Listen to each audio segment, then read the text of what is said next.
ഇസ്രായേലിലെ Ben Gurion വിമാനത്താവളത്തിൽ ഹൂതികളുടെ missile ആക്രമണം 8 പേർക്ക് പരിക്കേറ്റു.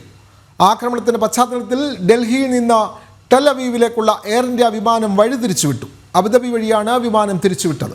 അബുദാബിയിൽ ലാൻഡ് ചെയ്ത വിമാനം ഡൽഹിയിലേക്ക് മടങ്ങുമെന്ന് എയർ ഇന്ത്യ അധികൃതർ അറിയിച്ചു. ഹൂതികളുടെ ആക്രമണത്തിന് മറുപടിയായി 7 മടങ്ങ് ശക്തിയിൽ തിരിച്ചടിക്കുമെന്നാണ് ഇസ്രായേൽ മുന്നറിയിപ്പ് നൽകിയത്. പ്രതിരോധ മന്ത്രിയുമായി ബെഞ്ചമിൻ നെതന്യാഹു ചർച്ചകൾ ആരംഭിച്ചു. വിവരങ്ങളുമായി ഇന്റർനാഷണൽ ഡെസ്കിൽ നിന്നും ഐസൺ ജോസ് ചേരുന്നു. ഐസൺ, ഇസ്രായേലിന് നേരെ ഹൂതി വിമതരുടെ ആക്രമണം, എന്തായാലും ഗുരിയോൺ വിമാനത്താവളത്തിൽ മിസൈൽ ആക്രമണമാണ് നടത്തിയിട്ടുള്ളത്. 8 പേർക്ക് പരിക്കേൽക്കുകയും ചെയ്തു. എന്തായാലും 7 മടങ്ങ് ശക്തിയോടെ തിരിച്ചടിക്കുമെന്നാണ് ഇസ്രായേൽ പറഞ്ഞിട്ടുള്ളത്. സംഘർഷ സാധ്യത നിലനിൽക്കുകയാണല്ലോ. കൂടുതൽ വിവരങ്ങൾ ഐസൺ ജോസ്.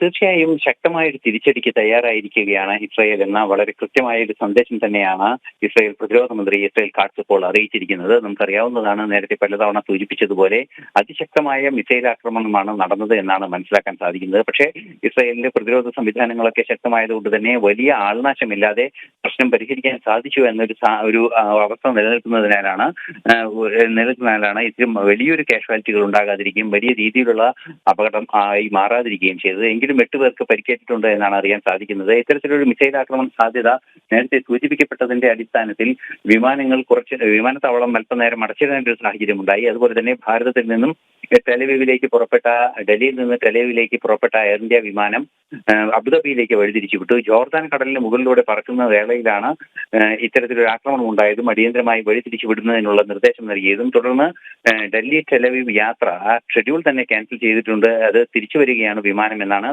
ഇപ്പോൾ അറിയാൻ സാധിക്കുന്നത്. തീർച്ചയായും നമുക്ക് അറിയാവുന്നതാണ്, വലിയ രീതിയിലുള്ള ഒരു ആക്രമണം നടന്നൊരു പശ്ചാത്തലത്തിൽ ഹൂതികൾക്ക് നേരെ ശക്തമായ തിരിച്ചടി ഉണ്ടാകുമെന്ന് ഉറച്ച നിലപാട് തന്നെയാണ് ഇസ്രായേലിന്റെ ഭാഗത്ത് നിന്നുണ്ടായിരിക്കുന്നത്. ഇസ്രായേൽ പ്രധാനമന്ത്രി ഇക്കാര്യത്തിൽ ഈ സംഭവവുമായി ബന്ധപ്പെട്ട് ഇസ്രായേൽ കാട്സുമായുള്ള കൂടിക്കാഴ്ച, അതായത് പ്രതിരോധ മന്ത്രി ഇസ്രായേൽ കാട്സുമായുള്ള കൂടിക്കാഴ്ച നടന്നു കഴിഞ്ഞു.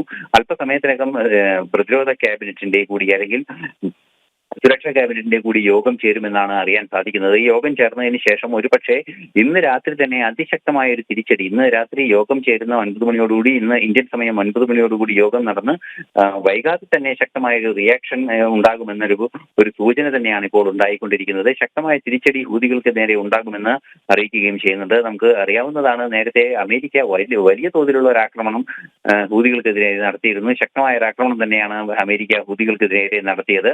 അത് സംബന്ധിച്ച വിശദാംശങ്ങൾ നേരത്തെ പുറത്തു വരികയും ചെയ്തിരുന്നു. തുടർന്ന് വീണ്ടും ഇസ്രായേലിന്റെ ഭാഗത്തു നിന്നും കടുത്ത ആക്രമണത്തിലേക്ക് വീണ്ടും തിരിയുന്ന ഒരു സാഹചര്യമാണ് ഇപ്പോൾ ഉള്ളത്. തീർച്ചയായും ഹൂതി വിമതരുടെ സാന്നിധ്യം പൂർണ്ണമായും ഒഴിവാക്കുന്നതിന്, യമനിൽ നിന്നും പൂർണ്ണമായി ഒഴിവാക്കുന്നതിനുള്ള കർശന നടപടികൾ ഇസ്രായേലിന്റെ ഭാഗത്തു നിന്നും അതുപോലെ തന്നെ അമേരിക്കയുടെ ഭാഗത്തു നിന്നും ഒരു സംയോജിത നീക്കമായി ഉണ്ടായിക്കൊണ്ടിരിക്കുന്നു. അതിന്റെ അവസാന ലാപ്പിലേക്കുള്ള നീക്കങ്ങളാണ് ഇനി ഉണ്ടാവുക എന്ന സൂചനയാണ് വരുന്നത്. ഈ പശ്ചാത്തലത്തിലാണ്, അതായത് മിസൈൽ ആക്രമണം നടന്ന പശ്ചാത്തലത്തിലാണ് വ്യക്തമാണ് ഇസ്രായേലിലെ ബെൻ ഗുരിയോൺ വിമാനത്താവളത്തിലാണ് ഹൂതികളുടെ മിസൈൽ ആക്രമണം ഉണ്ടായത്. എന്തായാലും ഈ ആക്രമണത്തിൽ 8 പേർക്ക് പരിക്കേറ്റു. ശക്തമായി തിരിച്ചടിക്കാൻ തന്നെയാണ് ഇസ്രായേലിന്റെ തീരുമാനം. വിവരങ്ങൾ നൽകുകയായിരുന്നു ഇന്റർനാഷണൽ ഡെസ്കിൽ നിന്നും ഐസൺ ജോസ്.